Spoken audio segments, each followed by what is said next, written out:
All right, I'd like to call the meeting of the Education and Government Committee to order. First up, any discussion from committee members or legislators?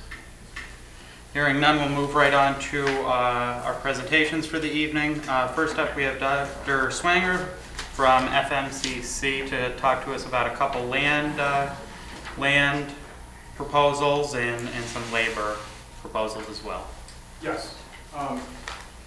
And I thought that you had resolutions for this evening, so I'll work with Joan Weiss and you'll have them for next week. For those of you who don't know, the college land is actually owned by the two counties. So it's entrusted to the college to operate, but if we're going to allow anyone else to use the land, it needs to be approved by the Board of Trustees and both counties. That's why we're here tonight.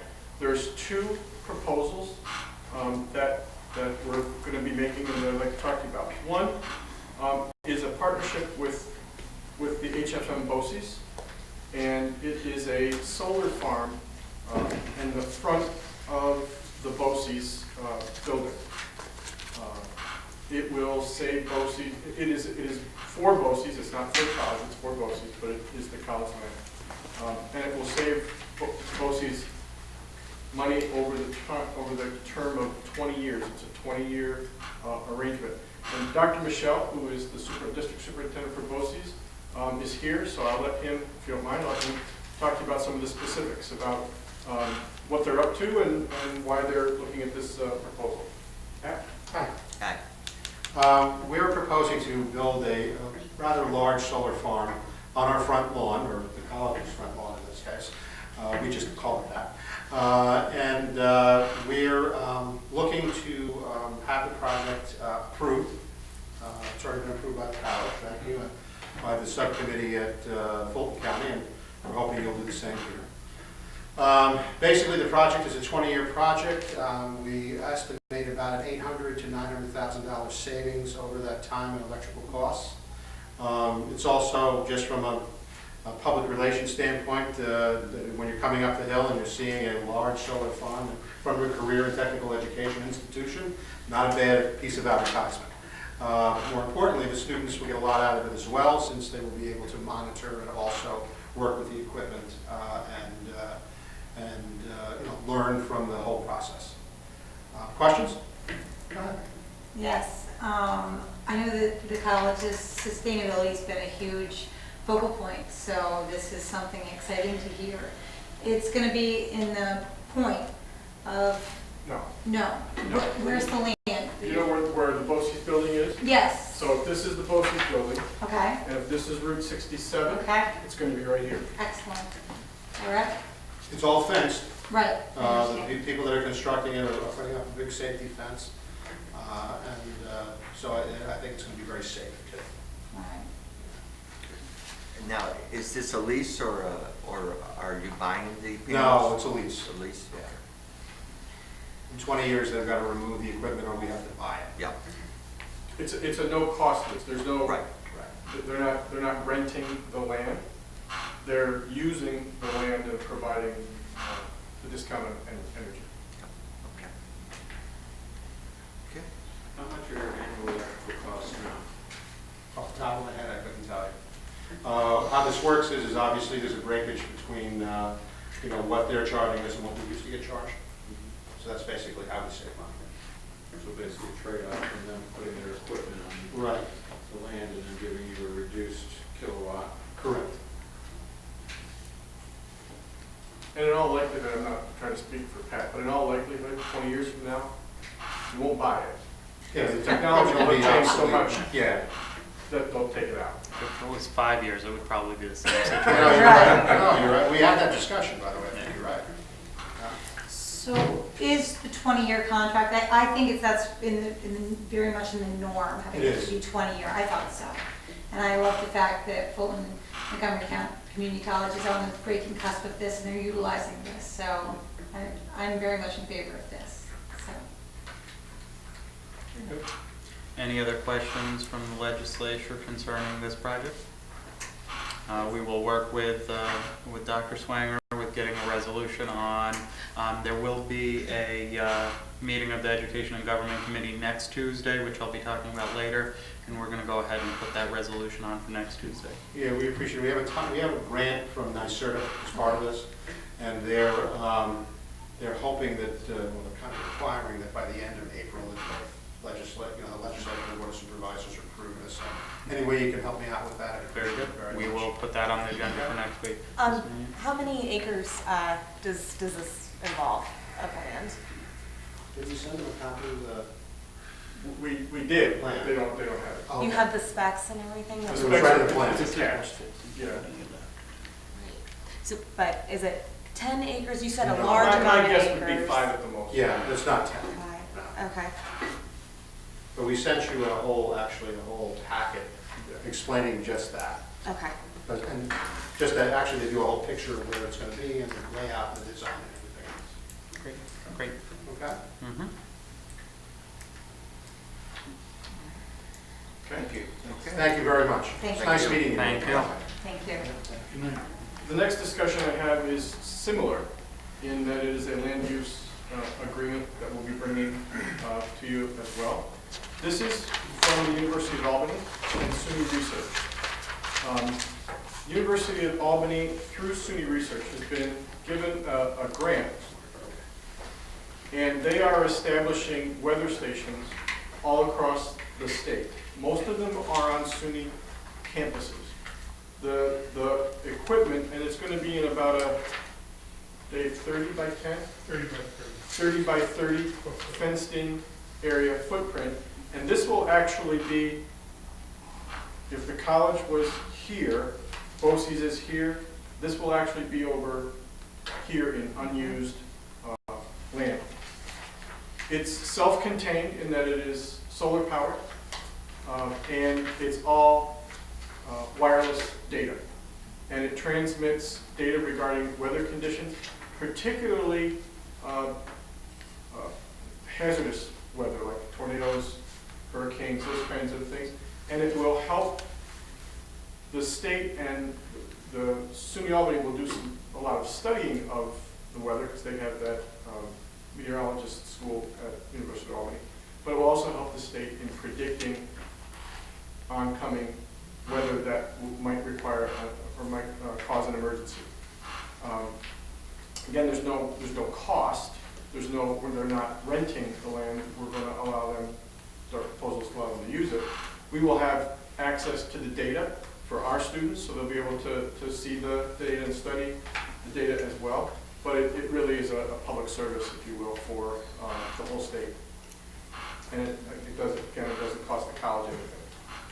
And we'll be bringing that to you next week as well, but we have that. Very good. The third item I would like to discuss with you really needs to be an executive session. I will move, well, just for everybody's notice, the reason for executive session, and I will make the motion, is for Labor discussion. ongoing labor negotiations, sensitive negotiations that are going on. I'll make the motion. Is there a second from my committee member? I'll second. Okay. All in favor of going into executive session, and since this isn't a committee meeting, I would like to specifically welcome all legislators, of course, and the county executive to the executive session. All in favor of executive session? Aye. Any opposed? Thank you.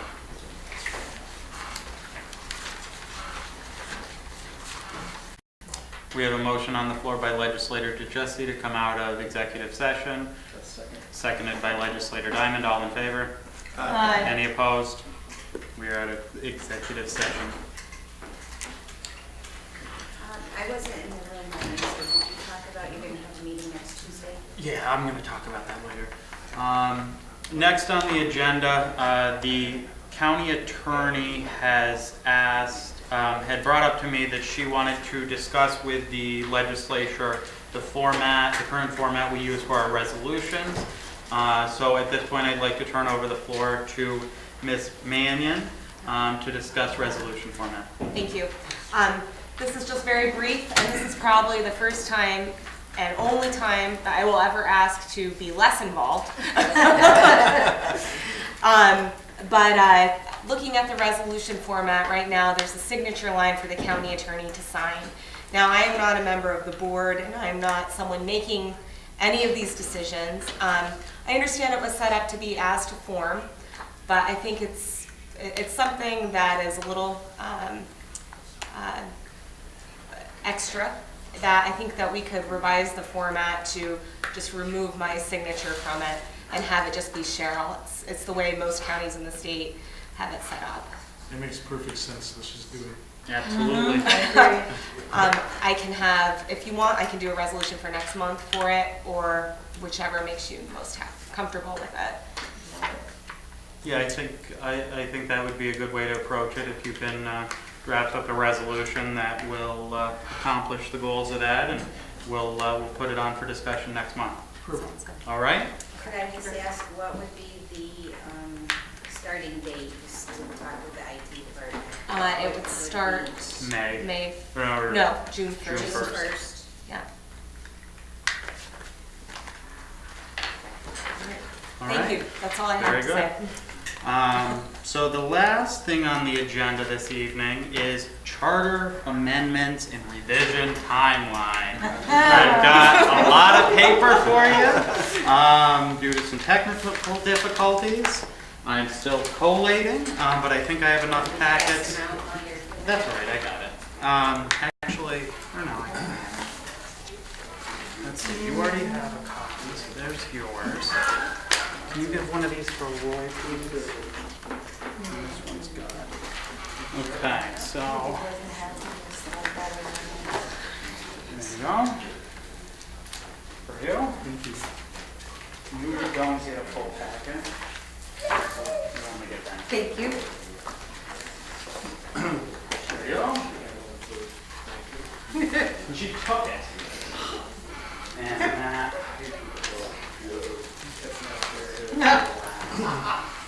They're all relative. Internal for now. If it was final, you'd definitely be getting a copy. Can you just, that's for Mark. He already has some, so that will go into the notes. All right. So, to start out with, your packet that I just handed out to you all has 3 items in it. One, on the top, you'll see is a charter. It says Charter of the County of Montgomery. Question. The second is they are 2 local laws. Everything's in its draft form. Nothing is final here. It's all meant to be internal documents until they're finalized, just as a side note. And the last is other considerations for supplementary amendments that would be subject to a passive referendum or referendum on petition. So broadly, I want to go over where we stand with the charter at this point. We have a number of things to address with our charter. Something we've known since the charter was adopted by referendum in 2012.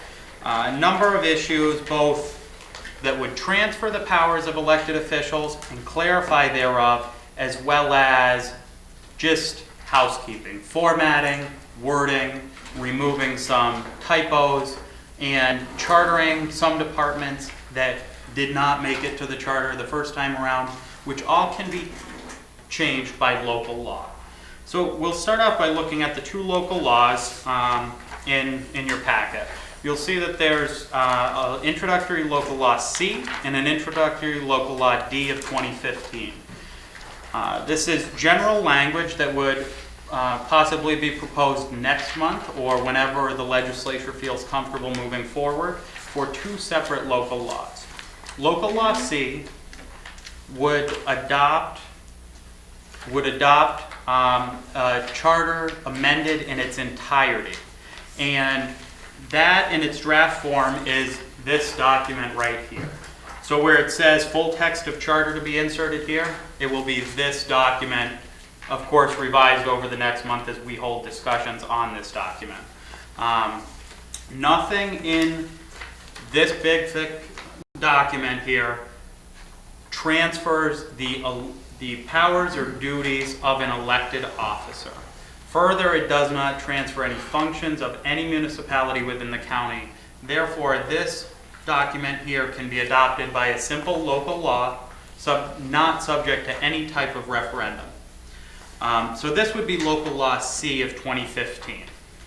Now, Local Law D of 2015 would be a supplementary local law that would further amend certain provisions of this charter as amended, and to clarify certain provisions dealing with the powers and duties of elected officers. These are things that we've discussed at length that have come up over the last year or so, and we'll be talking more about that further.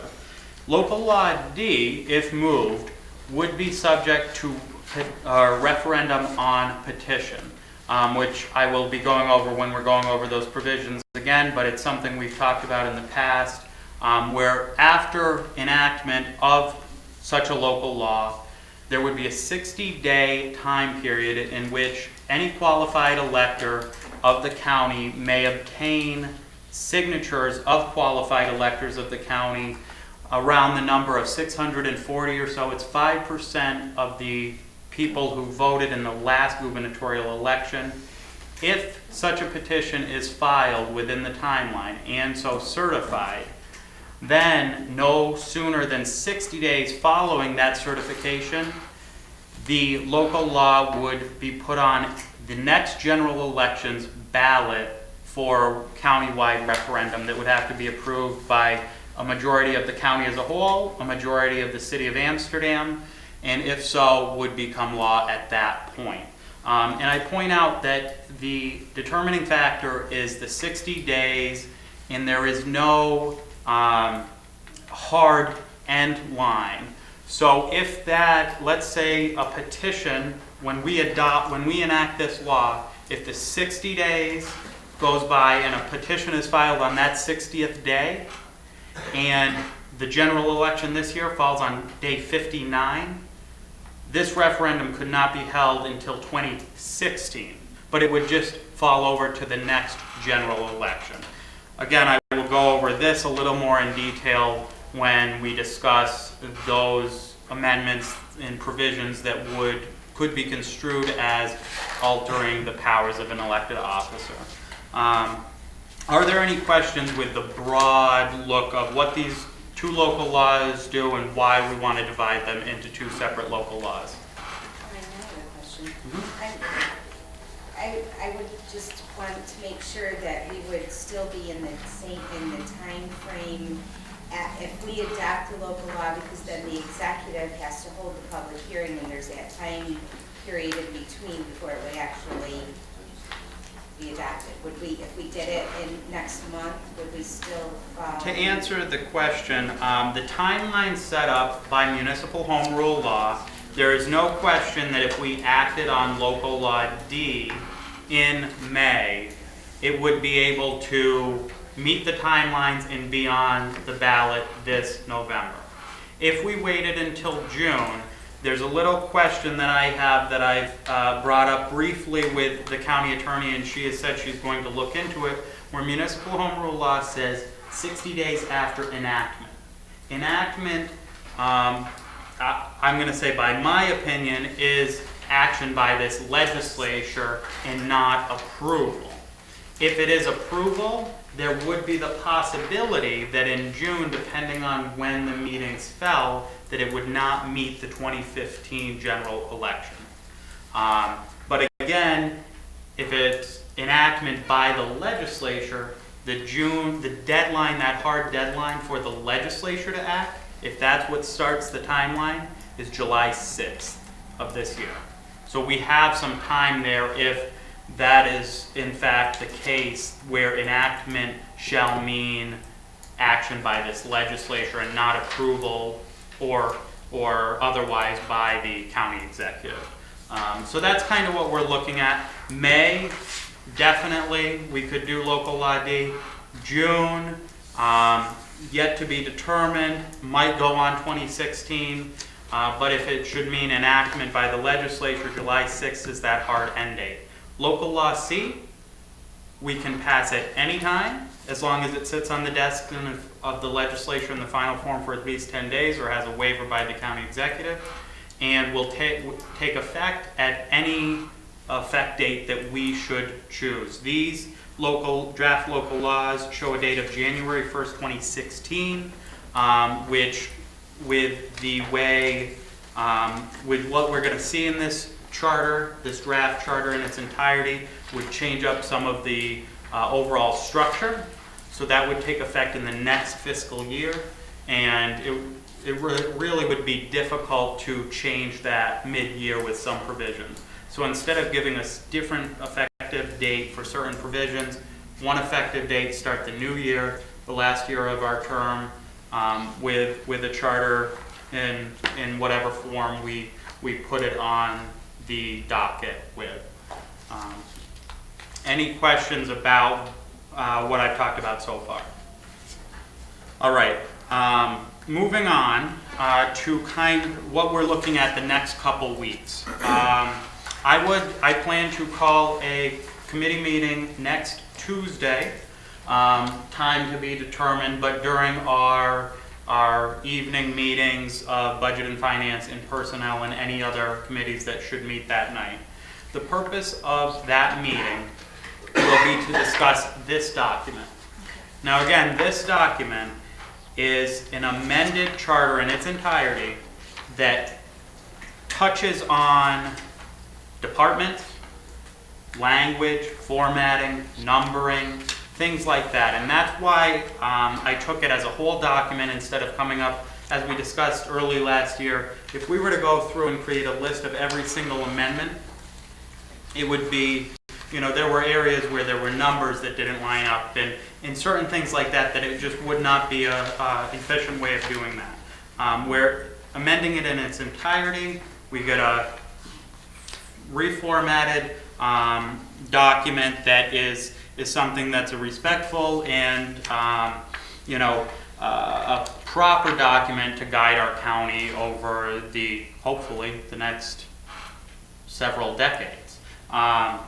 So in this draft charter, I want to go over some significant changes that were made other than general formatting. And I'm going to go through this list. It's going to bounce around a little, but as I go through, I'll pause afterwards. If anybody has any questions, please let's talk about them as we go through them, and we'll make it through this list and get out of here so that we can start reading.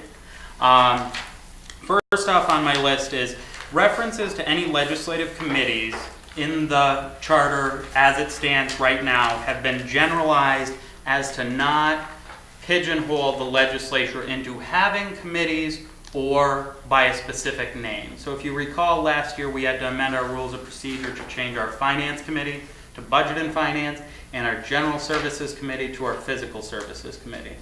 So those provisions that specifically name those committees have been altered to reflect either when it deals with the Budget and Finance Committee, it says the legislative committee dealing with the finances of the county, if one should exist.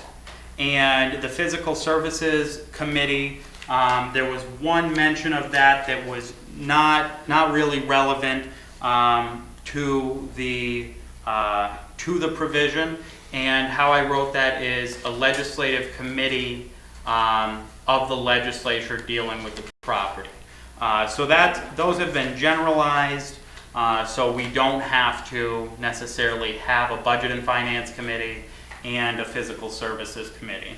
And any language on committees has been generalized as to not put the legislature in a position where the charter says we have to have committees. It could be an option. I know the committee structure has been something we've discussed at length over the last year, and I'm sure we will discuss at length for the next year and a half.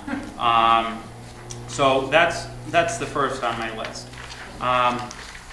Second on my list is, and this kind of goes in order, in Article 1 of the Charter dealing with the county and its government, I have added draft sections on the county seal, county insignia, and county flag.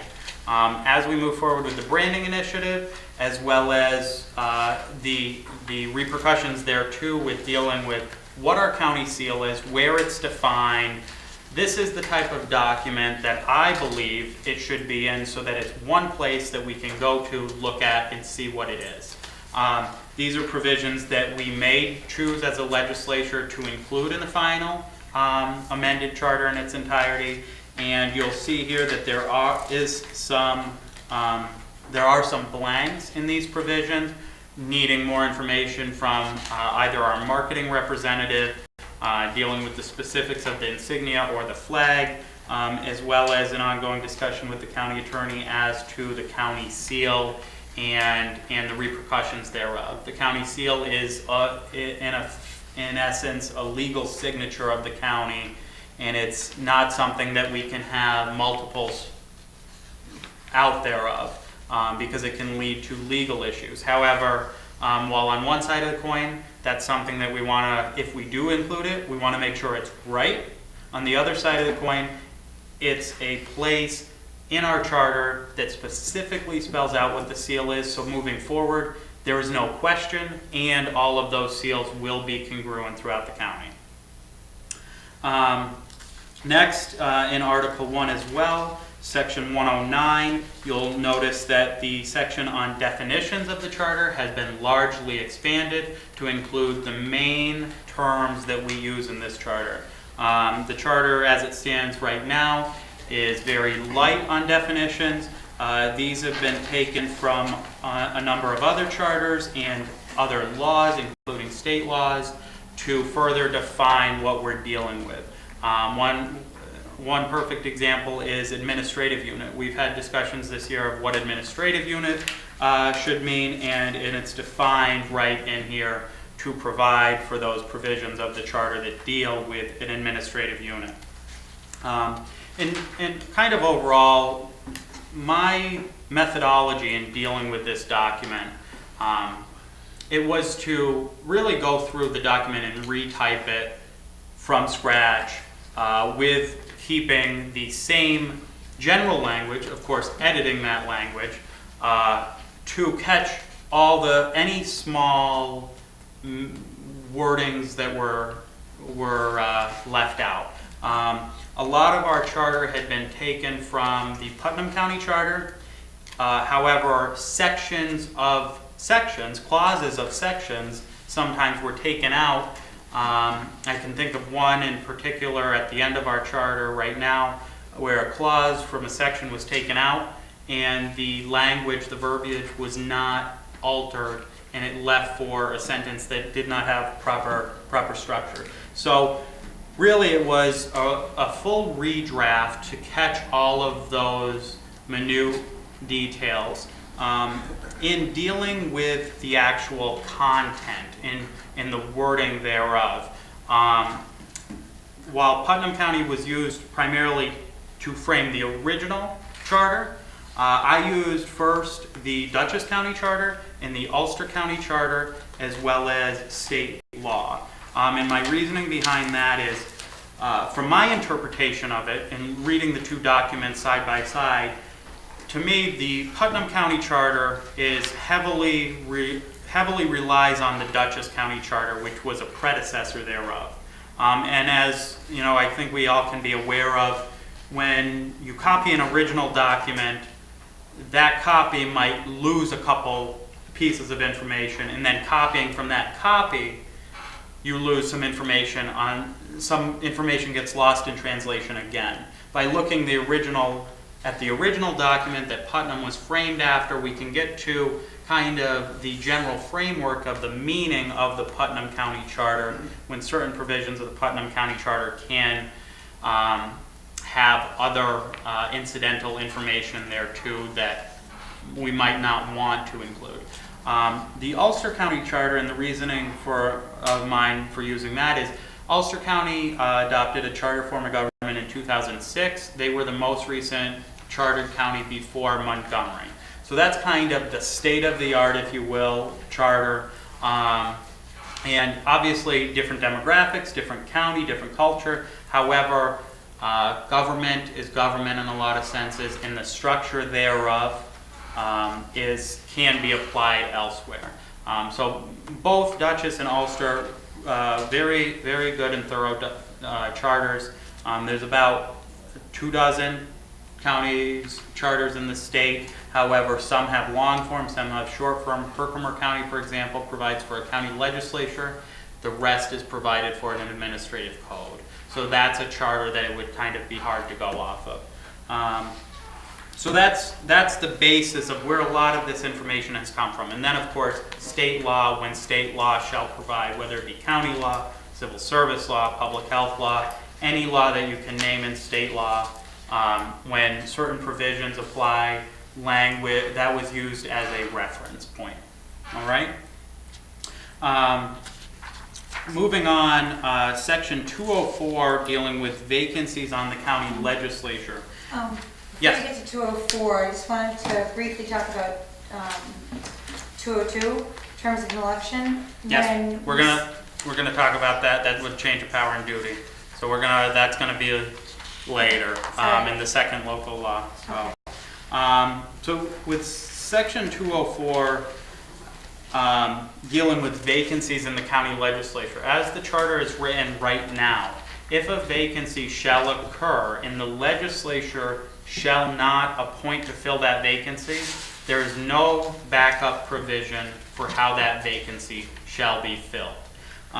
So there is, just to note when you're reading through this, the last clause, if you will, deals with if the county legislature fails to fill a vacancy on the legislature within 30 days, it shall go to a special election unless there's a general election with a certain time period. So a backup clause doesn't change the powers and duties, but provides that backup so that a district does not go out without a legislative voice for a long period of time. Section 209, and one thing to notice if you're looking at this compared to our currently adopted charter, the sections numbers do not align. These were, with dealing with this, it was reworked so that the executive section, the legislative section had mirroring section numbers. So something that we can all easily reference to, and something so that we don't, we had in our current form articles that we have, I think economic development is Article 5A. So instead of even taking that into account, the content's here, but it's in a different format. There's a table of contents at the beginning, so you can easily find information. Section 209 deals with the organizational meeting. This section was I largely reworked and reworded. Our current section on organizational meeting was a little up in the air and contradictory to another section in our charter dealing with when the organizational meeting should occur. And it was very unique in stating that the county clerk should run the meeting until a chair shall be elected, where a lot of other counties have the clerk of the legislature or clerk of the board of supervisors run the meeting until a chair is elected, and in the clerk of the legislature's absence, then the county clerk would step in.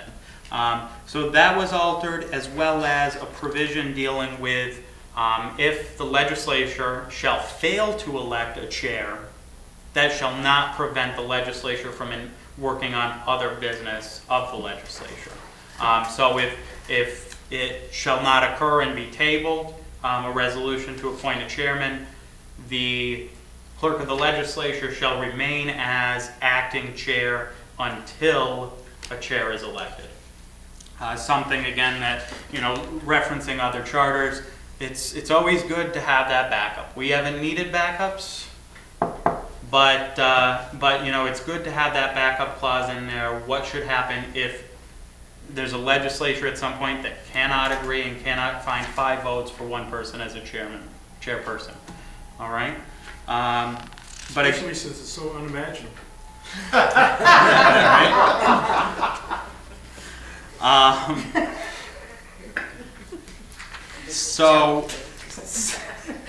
Section 210, just for everybody's, so everybody's aware, we'll be discussing in the supplementary local law. There are some concerns with that, but it could be interpreted to transfer powers and duties. So that we'll talk about at a later point. Section 211 has largely been added to further define the power as designated in Section 206 for the council to appoint, or the legislature to appoint council, very similar to the way in which the section on county auditor is worded. Just something there so that there's no questions if it should ever be needed. Again, if it's the feeling of the legislature that we do or do not want to include, this is a draft form. So everything in here, other than the powers and duties of elected officials, is open and on the table for discussion and alteration.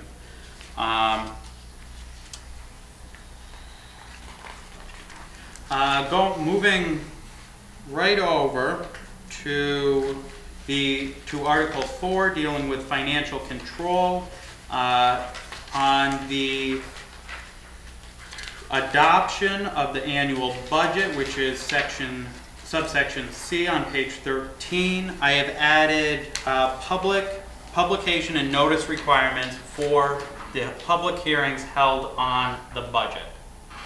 So our charter right now does not specifically give any timelines or publication requirements for those public hearings to be held. In this adds just that they be published in the official newspaper and no later than 5 days before the hearing. So that's just increasing transparency, adding that publication requirement to the legislature on the budget. No big hot button issue there. Now moving into, you'll see here that there were Article 5 and Article 6 deals with other elected officials.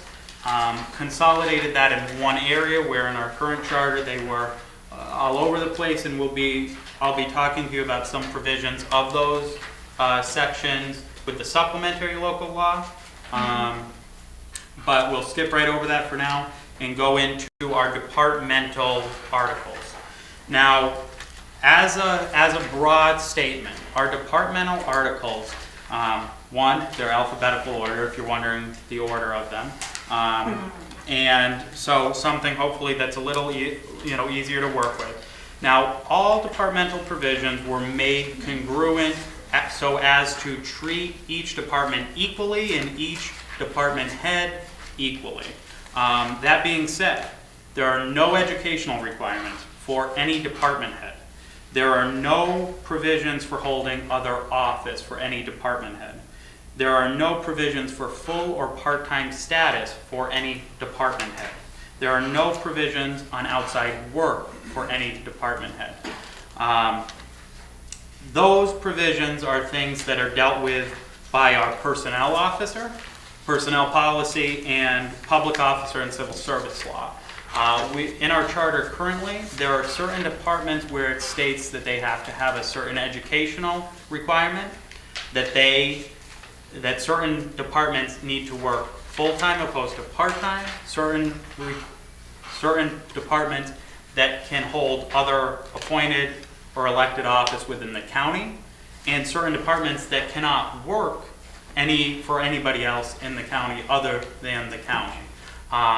When dealing with elected officials, that we're going to discuss later. However, for department heads, at this point, as drafted, no department heads have any provisions dealing with those. Those provisions can be presented in the form of personnel administration as well as general administration of the county. Again, all open to discussion. And another overall overarching alteration to this draft, which I might lose you a little on here, if you look at state law and you're reading, every pronoun is in general, every pronoun is of the masculine form.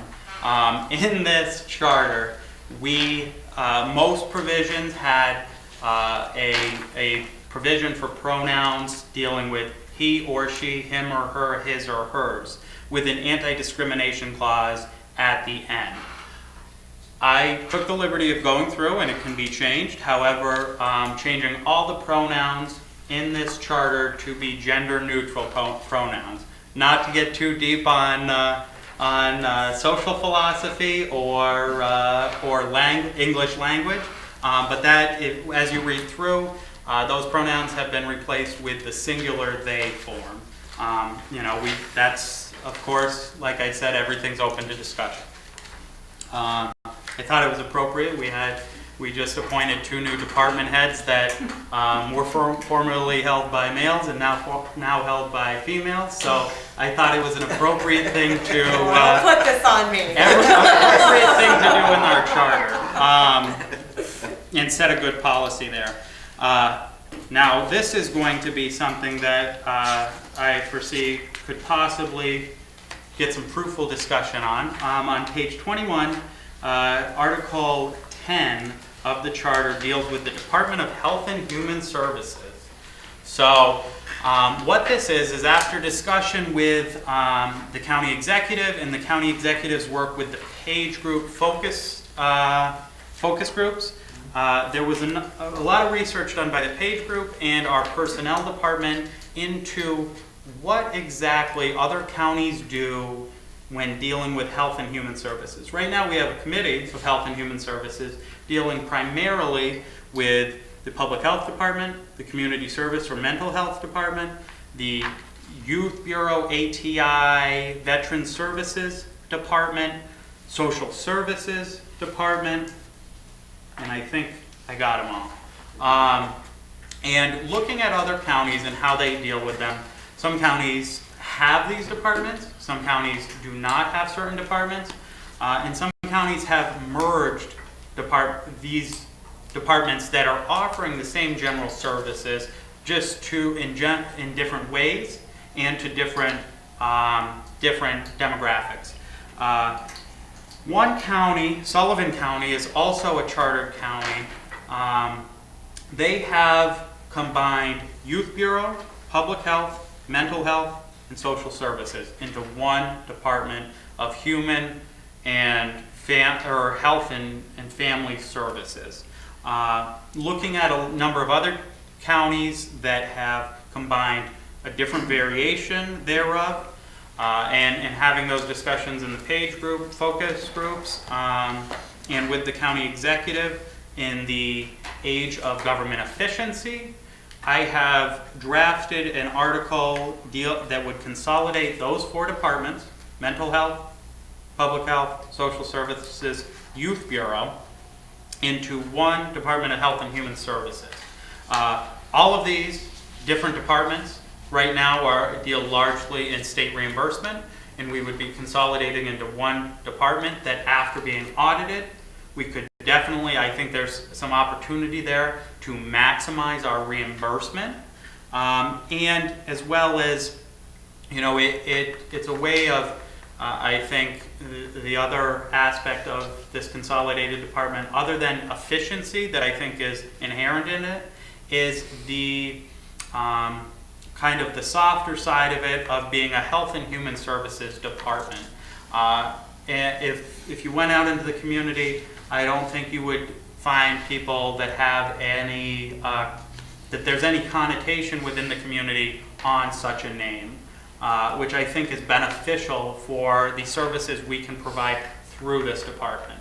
It puts I think we can start fresh, put a good face on it, both efficiently in an efficient fiscal form, as well as a good form moving forward in the community, and what this department as a whole can do for this county, opposed to those separate departments as individual units. Right now, as I said, we have Youth Bureau, ATI, and Veteran Services Department by itself. As this department would absorb Youth Bureau, potentially, and the executive has made the move administratively to transfer certain provisions of alternatives to incarceration to the probation department, that leaves veteran services. The county executive, as well as myself in discussions, felt that this county owes it to that demographic to have a veteran services department that is standalone, and you will see a provision in this charter alphabetically towards the end, dealing with the Department of Veteran Services, so that we still are providing the same services, they're just shifted around a bit. So definitely take a look at this. I'll point out that the Commissioner of Health and Human Services, as provided for in Article 10, has all the powers and duties of all those separate department heads. And it's something that I've had some discussions with a number of people on of what's the difference between the naming and the definition of a certain personnel or a certain administrative head. Same way as we, as the legislature, are the governing body of the county, we are named the county legislature. The county executive is this chief executive officer, but he is named the county executive. We have a personnel officer that is currently named the director of personnel. In this charter, that name is brought into human resources, something that we could definitely provide some better services, I think, to our county employees through a Department of Human Resources. But one being a definition, the other being a name. And the Commissioner of Health and Human Services, by definition, has all the powers of administrative head dealing with social services, public health, mental hygiene, and youth bureau issues, concerns, topics.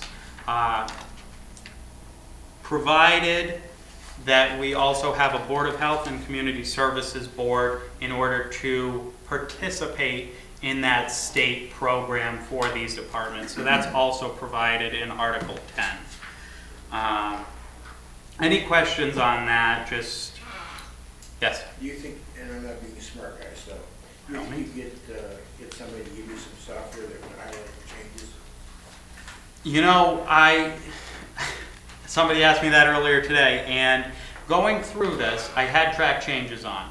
However, the fact that everything's been rewritten, retyped, if I were to highlight all the changes, we would run out of red ink.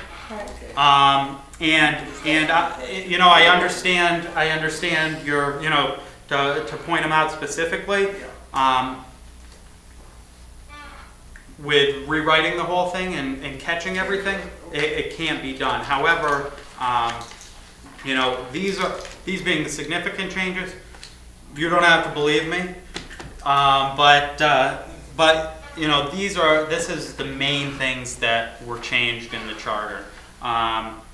You know, they can be read side by side, just not the same section number. So if you look at our existing charter on the Department of Personnel, it coincides with the Department of Human Resources in this charter, and they can be read side by side to look for those changes. I'm just asking a Yep, question. of course. Ron, Yes. if we can't have the highlighted section, is there some synopsis that we could have, a written synopsis? I can send you just this that I'm going over right now of the significant changes. Absolutely, yeah. I will get this into a clean form for everybody and make sure everything's included therein and send it off to everybody, as well as digital copies of all of these documents. So it's something that you can look at on your computer whenever, So wherever. what you're saying is there were so many changes that just push everything. You know, it's if I was tracking changes, you'd be seeing that you know, the lettering changed from A to B, and a period was inserted here, and it just would be, you know, it wasn't really, you know, take this word out, insert this word, or transpose these two words. It was a full redraft, and after reading through our existing charter and a lot of the verbiage, I think it was very well needed to do that. However, the downside of that being there's no, you know, underline, bold, highlighted, this was changed. But, you know, when there's specific articles, you know, definitely they can be read side by side. So the last thing I've got on my list here is the addition of, and another topic that I think we can have some good fruitful discussion on and decide what we want to do. All the way at the end, Article 24 dealing with general and transitional provisions of the county. Section 2402 is new to the charter. Something we have discussed So is, on page 30. so is. Oh, yes, I'll bring that up as well. On page 30, this section deals with county officers. Something that we have discussed that's come up for discussion a number of times over the last year is the fact that public officer law provides that we, or the county executive, and all county offices be filled by a resident of the county. As we're all aware, our county actually is down to 48,000 people in population, total population, not working population or eligible population for certain department head positions and other positions amongst the county.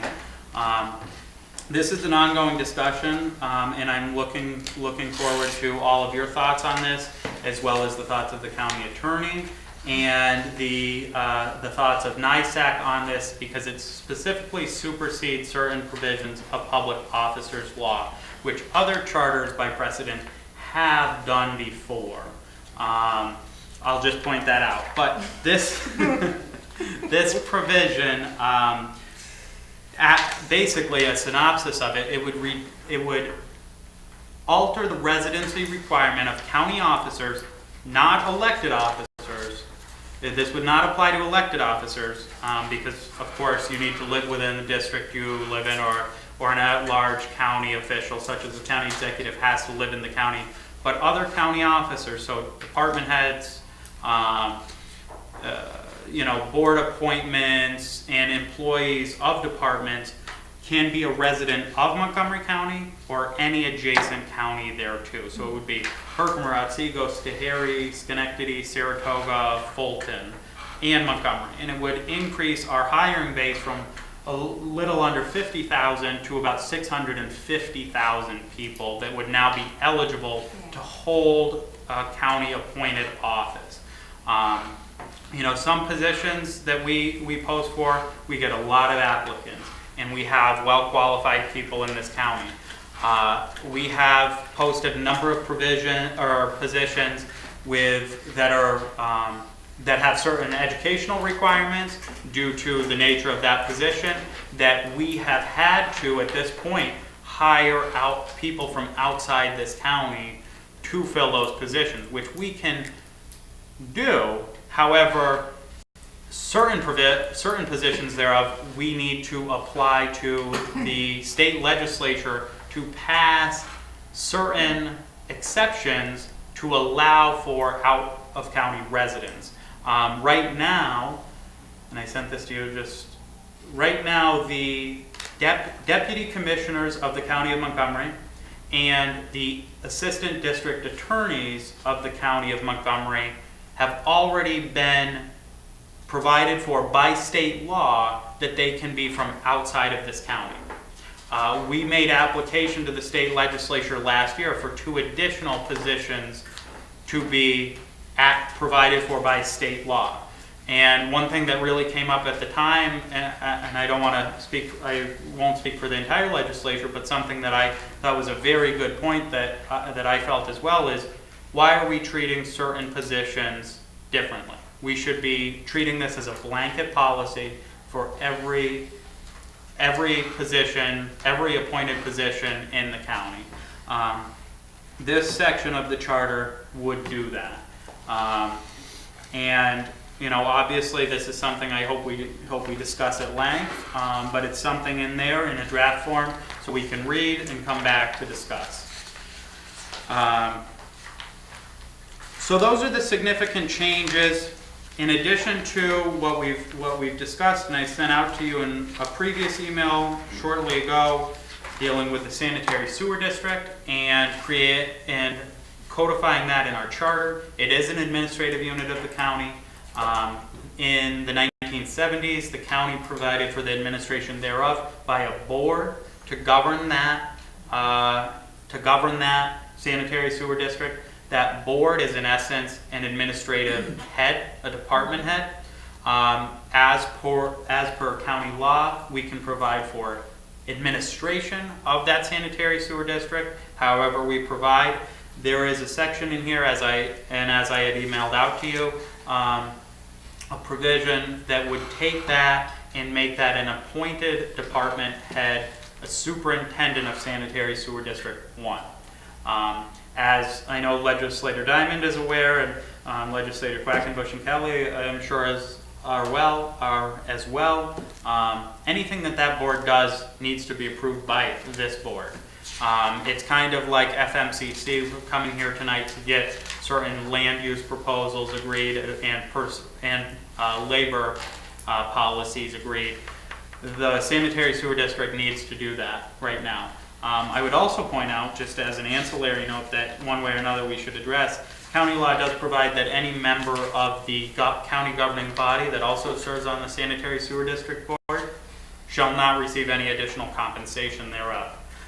Something that I just found of interest when reading through that.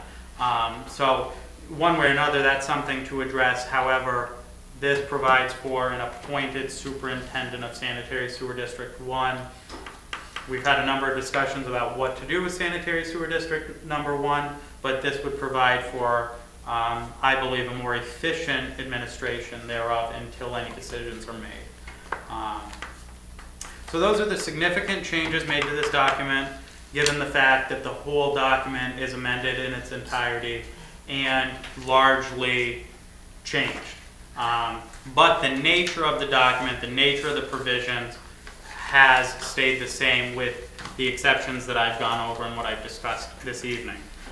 Things that I haven't added to this that we should consider with this local law C, if you will, and that's what I will be referring to this as local law C. The other document is local law D. In our current charter, it haphazardly and kind of indefinitively establishes a 3-year term for the clerk of the county legislature. However, it does not establish a term of 3 years for the clerk of the county legislature. It says that the clerk of the county legislature shall be appointed and then every 3 years thereafter. Something that can be changed by a simple rewording, but something that I think we should discuss as a whole body to see how we want to reword that. That's something that I wasn't comfortable making a change because I don't feel like we haven't discussed it as a full board. And the other thing that I have here on the list of things that we may want to discuss is right now our charter, and in this draft charter, we provide that there be an audit committee and the possibility for a county auditor. My question to you all is if we should hire a county auditor at any point or any future legislature hires a county auditor, does the county audit committee still meet? A lot of times when a county auditor is provided for, there is no audit committee because the auditor is actually, in fact, taking on those tasks. In the past, when Montgomery County had an auditor, there wasn't an audit committee. So something that we may want to include in that language, that if there shall be a county auditor, there shall not, the provisions of article such and such dealing with the audit committee shall not take effect. So, yes? Question about that, where before it said it had to be a full-time auditor. Mm-hmm. Is that now changed? Yes. Thank you. Yes. Any appointed office, there's no provision on education, full-time, part-time, holding other office, or outside work. Things that have come up with the county attorney we discussed last year because the charter had provided that they couldn't represent any other municipal corporation. We took that out in a provisional local law. So that's applied to everybody, any position in the county charter that is not elected. Because if it's elected, it's going to be subject to permissive referendum. And I'll just point out for your leisure, and I will let you know next week after talking with the chairman, I do not want to hold a committee meeting on the night of the full board meeting, because we'll probably be here for a while. But if he's comfortable with it, possibly earlier that evening at 5 o'clock and our full board at 7 o'clock, or the following Tuesday. There's a 3-page document here entitled Considerations for Supplemental Amendments Subject to Referendum on Petition. This is our potential local law D in a note form, if you will. These are provisions either highlighted by NISAC or highlighted by the legislature and the executive and in county administration over the past year that have come up that we have said, that's vague. This is the clarification. This is a big clarification aspect. You'll see the term limits that Legislator Wheeler alluded to at the beginning, dealing with Section 202, term limits for county legislators. Right now, our charter is contradictory into what that term limit is. Powers of the legislature, powers of the executive. I've shared this with the county executive, so this should not be a surprise to the executive branch. But equal treatment of elected officials, just as we are going to hopefully treat appointed officials equally. I think our elected officials should be treated equally, and that's something we've discussed as far as compensation, and there's different provisions thereof that are annotated here. Financial control, dealing with the preparation of the budget. As per our charter, the executive is the chief budget officer. However, a number of provisions in Article 4 dealing with financial control give those budgetary duties to the county treasurer, something that was highlighted by NISAC and has been discussed by simply needing some changes in treasurer to executive or designated appointee. But dealing with the fact that they're both elected officials, it would be subject to permissive referendum. Contract authority and appointment authority, which is something we've also discussed at length and had good discussions with NISAC about. So please, over the coming week, take some time to review local law C, this charter in its entirety. I will send out electronic versions of all of these documents, as well as a memo detailing the significant changes to this document. And that will be up for discussion next Tuesday. May I make a suggestion, Ryan? You have quite a few changes here. I mean, this, as you said, it's so much that a red line would be red, the whole thing. If I could make a recommendation for purposes of breaking this down a little bit to stimulate better discussion on it and to really get into it. You know this backwards and forwards, but a lot of us are seeing this for the first time here. And if we can maybe designate certain sections to discuss at certain meetings, break it down so we're not here for 7 hours talking about the 947,000 changes you made. I think that would be my suggestion. Absolutely. To help that generate better discussion. What I will do is I will take the significant changes thereto of the charter and break them into 2 equal groups or about. Could we do a little more than that? I mean, I think we're going to need more than 2 sessions to really get into this. There's quite a lot here. Especially from a legal standpoint, I would like to be prepared with legal analysis of a lot of this. Absolutely. I will work on dividing this up into sessions that are thematic. I don't want to divide it by number because some of the, we want to talk about all our departments probably at the same time with certain extra time for these big changes to departments like Health and Human Services and Sanitary District.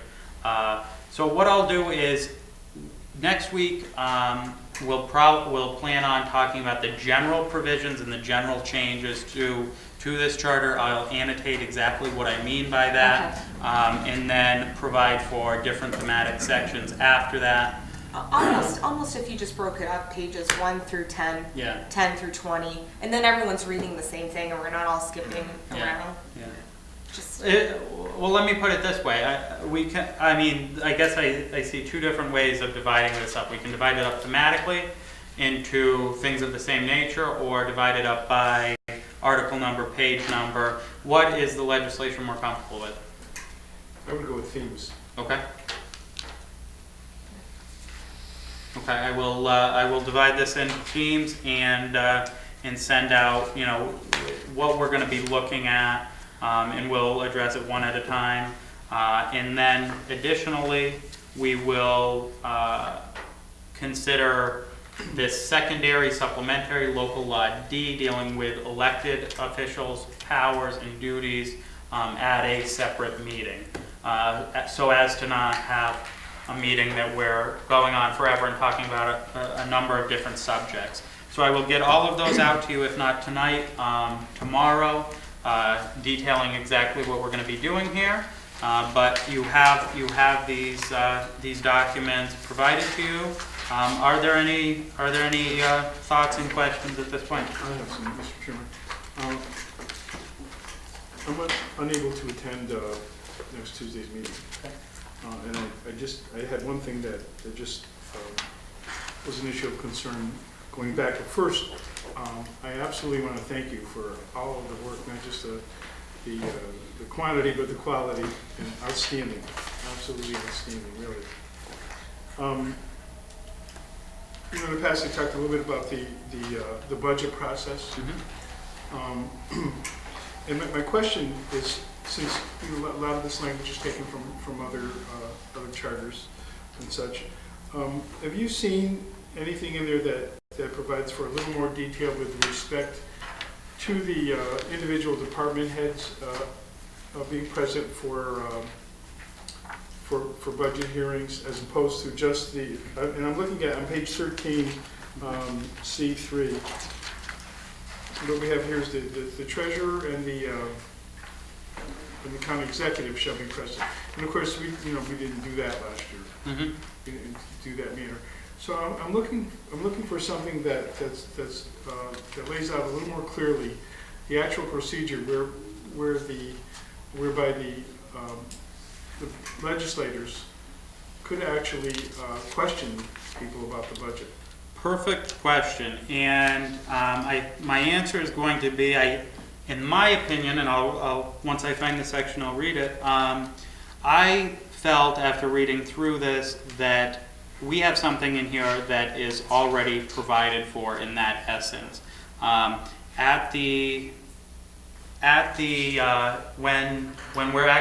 the tentative budget has been handed over to the legislature, the charter provides for 2 public hearings on that budget. Some other charters say that the county legislature as a whole shall hold at least 3 public hearings at 3 different locations in the county. So really that could be done any way we would really want to see as a legislature.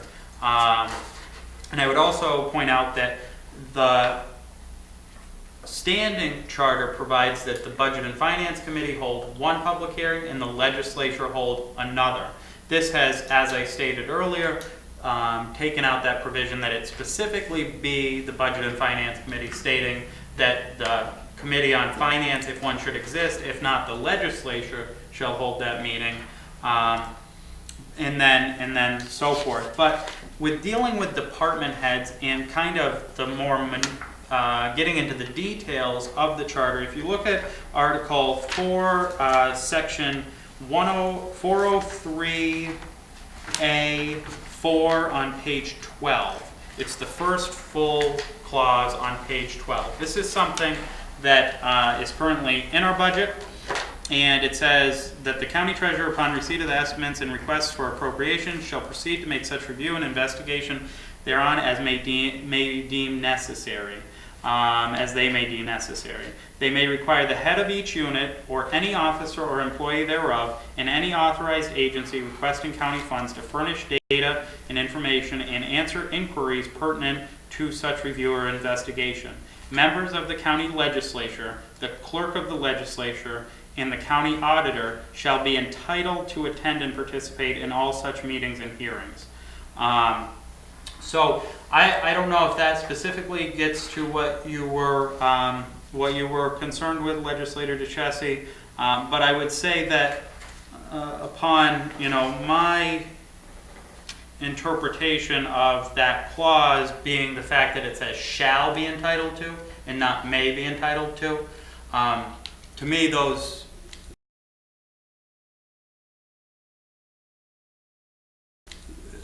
words mean different things. And shall meaning we are entitled to, in fact, entitled to attend and participate in all such meetings with the administrative heads and department heads and county treasurer. That's with the preparation of the tentative county budget, however. Right, and I gotta say that appears one step removed for me. I'm really looking for a system whereby once the budget is proposed in its form that is presented to us, we can review that budget with not just the treasurer, but the department head who's making certain requests or may be called upon to substantiate changes, whether increases or decreases in operations. And this is our primary function here, really, and as legislators. And I think we were very weak on that last year. I think that would be a good provision to provide for. I just want to explain how it went last year, and that's something we can work out with the county executive. We actually were invited to his budget session, so I know Chairman Kelly attended every one of them. I know Ryan was there, Barbara. But, so that was our, so we got to relay our concerns with the departments. But I understand what you're saying. Once it comes over to our side, you basically want to go department by department and... Two things. Right. First, I attended with those sessions for Right. Health and Human Services. Right. What I'm looking for is a little more of a public process. Okay. Something that's more open to. I think what, to me, seemed like it may be missing in the budget process is while the charter provides for public hearings on the tentative county budget, it does not provide or allude to any internal, well, not internal discussions amongst the legislature in the public. We're empowered to and told to hold public hearings, but at no point does it say the legislature shall meet to review other than when it's initially turned over. It says, and we, if you recall, we did do, when it was first turned over, we gathered here and briefly talked about the budget as a whole. However, after that, there were no supplementary meetings there too. So I think maybe some wording in there and the addition of that the legislature shall be have the power to request the presence of any basically any administrative head of anybody requesting county funds from that budget. It's so important. I mean, this evening we were asked to consider some legislation whereby we advise another layer of government or level of government as to how they should be conducting their business. I think we really need to be focusing and centering on our own business, and certainly the budget and the budget process is our business. That's what we got, where we have to put our work. Absolutely.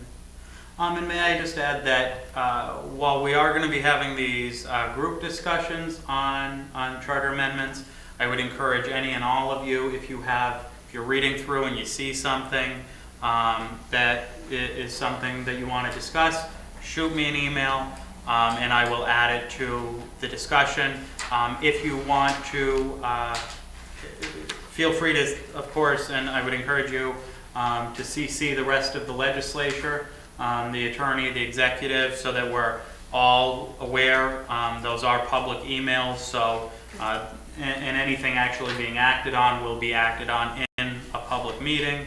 But anything that, as you're reading through, if you say, oh, what's this dealing with, I would encourage you to just shoot off an email, and definitely if you're comfortable with it, to CC rest of the legislature, executive, attorney, just, and so that there's that other form of communication. And if you're not able to attend a meeting or it's extra time. Yes? I just want to bring up about the county email. I'm not comfortable with all the, whatever we're getting, all the garbage. Have you folks experienced that? I'm getting all kind of Spam. propaganda stuff. Scam or So-and-so spam. from, I was gonna say, I sent you 5 emails today. No, but it's, whether to invest $5,000 Yeah. here. Yeah. But I was just Maybe wondering, I'd like- how, is that something that, We get spam here. We can- It's, well, the amount that it's is getting actually, quite the amount that's expensive. actually caught is remarkable. Yeah. We just, we're working with our PNC broker. We just did a cyber threat assessment with them, and I'm gonna be going over the details of that with Dan. The initial response that I've got is we're pretty good. Some of this stuff is tough to avoid, but because I'll I'm make that afraid to available click when you- on it and it'll Yeah. cost me a couple $1,000 or something. Okay, but don't blame him if you miss out on some big Nigerian bank traffic. yes. I just wanted to point out to you guys, and I know you've all been reluctant to use the intranet to its fullest degree, but we did set up last year a message board. So there is a section for the legislature, and it's essentially a board where, like, if Roy wanted to throw a question out there, you guys would all be able to chime into it, and you wouldn't be doing it through email and having to wait. It's sort of like, almost like an instant messenger. I assume I know I think I know the answer to this, but that would, of course, is still, it's a public, Yeah. Sure, it's public foilable, but service. it's an easier form of communicating instead of course. going back into through the emails. Is that something that can be sent, of course you need to sign in, but is that something that can be linked directly in an email? So people they don't have to go to the internet, sign in, find the board. I could send a direct link. In I other can words, send there's you new the posting or link. something like that? Yeah. Right, I can send you the I link could send to a it. direct link to everybody I think so. I can talk to Okay. that Jan tomorrow about it. and see if there's something that could even be set up that when somebody posts, You get a that notification. you would get notified. Otherwise, you might forget about checking Right. for 2 days and you go on and Yeah, no, I can and check Barb on that, but I to think send that me would be messages every 5 something, minutes. especially with this I time would of hate month. it, I would hate it if somebody missed out on my sarcasm. So with that, is there any other discussion? just Yes. one thing I want to point out, regarding technology, the new system for resolutions is working very well. I think you saw tonight, the resolutions are fantastic. We have a new process in place, and that new system, it's great, but it works well, you don't notice it. But I just wanted to thank our data team and Megan and everyone that was involved with that, because we're getting that process going, we're getting you guys the information you need, so I'm very pleased Sure with enough. that. All right. Very good. Hearing no other business before the committee, I'll make a motion to adjourn. Second. A second, all in favor? We're adjourned. Yeah.